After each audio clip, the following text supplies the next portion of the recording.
Hi, welcome to the Southern Maryland MarketWatch, brought to you by RBI, Real Estate Business Intelligence, an MRIS company.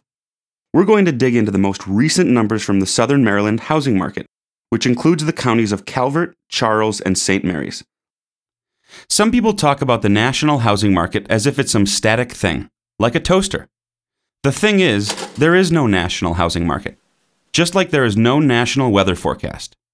That doesn't mean national averages don't have their place, but you don't grab a raincoat and an umbrella in Miami based on the weather in Seattle.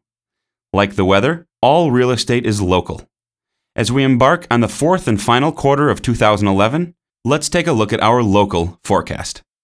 Pending sales were almost even with 2010 levels. They were down just 0.7% to arrive at 294 for the month.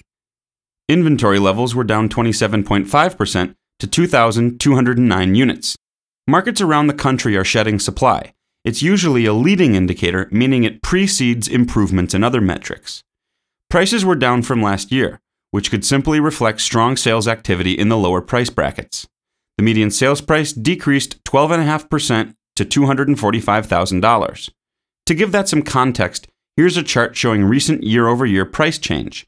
As you can see, prices had a few good months in 2010, but have struggled to match last year's levels so far in 2011.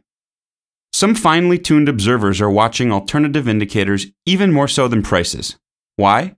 A number of things need to happen before we can return to sustained price growth.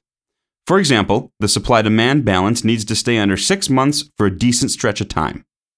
Absorption rates is just a fancy way of saying how quickly buyers can absorb the number of active listings.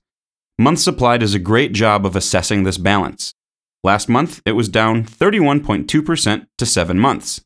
A dash of uplifting economic news was overshadowed by debt clouds from the ongoing turmoil in Greece and, of course, the threat of bank contagion. Manufacturing activity, construction spending, and overall job growth all picked up in September, temporarily calming fears of the dreaded double-dip storm.